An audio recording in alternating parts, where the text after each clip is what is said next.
Considere o sistema linear.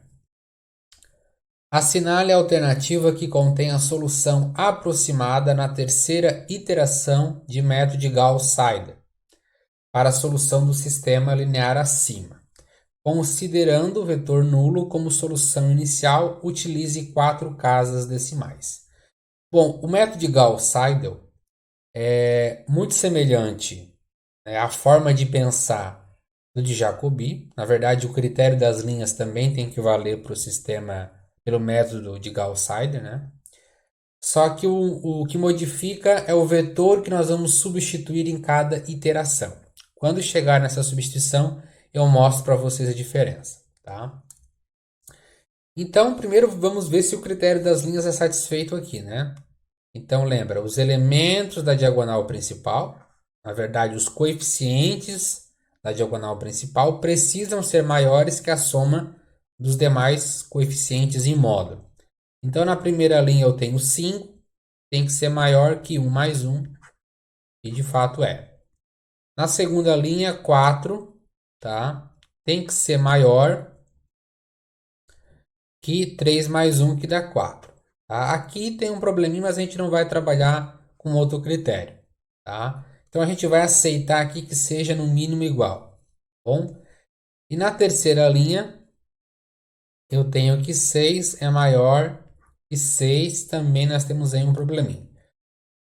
Daí a gente teria que aplicar outros critérios para verificar que é possível calcular pelo método de Gauss-Seidel, mas como o exercício já pede, já dá um vetor inicial e pede para utilizar 4 casas decimais, é porque certamente os demais critérios vão acontecer, tá? Ou pelo menos um deles. O que seria um problema aqui é se caso não fosse nem igual, né? Se a soma dos outros elementos fosse maior que a da diagonal principal. Daí sim não poderíamos aplicar de jeito nenhum, tá? Quando acontece isso, temos outros critérios aí para aplicar, mas como o exercício na sua própria pergunta já induz a utilizar esse método, a gente vai então assumir que esse sistema pode ser resolvido pelo método de Gauss-Seidel e vamos aplicar os cálculos, tá bom? Então funciona muito parecido com o Jacobi, principalmente nessa questão de isolar, né, as incógnitas x1, x2 e x3 da diagonal principal. Então, na primeira linha eu tenho 5x1 mais x2 mais x3, isso é igual a 5, tá? Vou isolar o meu x1. O meu x1 isolado vai ficar assim, né? 5 menos x2 menos x3, tudo isso dividido por 5.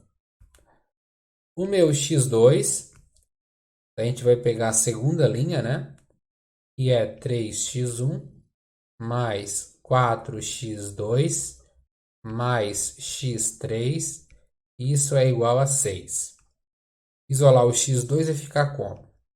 Vai ficar 6 menos 3x1 menos x3, tudo isso dividido por 4. E para finalizar a terceira linha, eu tenho 3x1 mais 3x2 mais 6x3, e isso é igual a zero. Então, isolando o nosso x3, nós vamos ter menos 3x1 menos 3x2, isso tudo dividido por 6. E agora vamos começar os processos de iteração. Então, solução inicial, né, o vetor nulo. Então, vetor 0, 0 e 0. Lembrando, né, que isso daqui é o nosso x1, esse aqui é o nosso x2, esse aqui é o x3. Tranquilo? Como que funciona? Bom, em Jacobi, nós íamos partir para a próxima iteração e vamos fazer o quê? Para o x1, vamos jogar x2 de x3, 0. Então, aqui vai ficar 0 e 0, vai ficar 5 dividido por 5. Tranquilo? Então, a gente vai colocar que o nosso x1 é 1. Bom, novamente, você vem aqui na fórmula do x1, coloca x2 de x3, 0, 0, que é a nossa solução inicial, vai zerar, vai ficar 5 dividido por 5, que é 1. Tranquilo? No Jacobi, que era o anterior, nós iríamos calcular o x2 e o x3 também colocando essa solução inicial. O Gauss-Seidel ele faz o seguinte, ao invés de eu utilizar o x1, que antes era zero, para calcular o x2 também, eu já vou utilizar esse x1 que eu recém calculei. Então a convergência dele é mais rápida, tá bem? Então como que funciona aqui? Eu vou utilizar para calcular o x2 da primeira iteração, o x1 da primeira iteração e não o x1 da solução inicial, tá bom? Então vai ficar assim, o x2 eu vou aplicar essa fórmula aqui, então vai ficar 6 menos 3 vezes 1, que é o meu x1. Como o x3 eu não encontrei ainda, eu vou utilizar o da solução inicial, que é zero. Tá? Menos zero. Isso dividido por 4. Então, x2 deu 0,75. 0,75. E para calcular o x3, que é essa fórmula aqui, eu vou utilizar o x1 e o x2 que eu recém calculei. E vou abandonar a solução inicial. Entenderam? Então vai ficar menos 3 vezes o x1, que é 1, menos 3 vezes o x2, que é 0,75. Isso tudo eu vou dividir por 6. E vai dar aqui menos 0,875. Vamos para a segunda iteração. Para calcular o x1, que é o primeiro elemento do vetor, eu vou utilizar essa fórmula. Vou utilizar o x2 e o x3 da primeira iteração.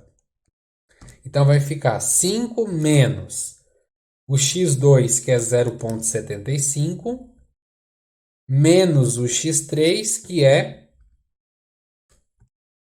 menos 0,85. Então vai ficar positivo, né? 0,875. Isso tudo eu vou dividir por 5 depois, né? Então aqui deu 1,025. Atenção aqui.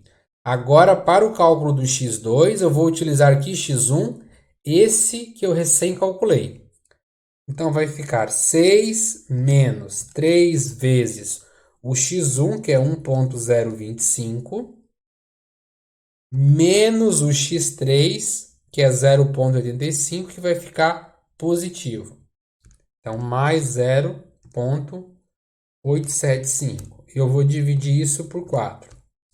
Então, encontrei aqui 0,95. E agora eu vou calcular o x3 utilizando esses dois valores que eu recém calculei. Então, menos 3 vezes 1,025, menos 3 vezes 0,95. Isso tudo eu vou dividir por 6, que deu aqui menos 0,9875.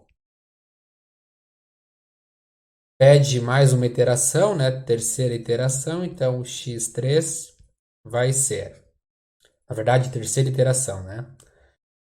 Então vamos lá, calcular de novo. X1 vai ficar 5 menos 0,95, menos com menos, né? Vai dar mais 0,9875, que é o meu x3.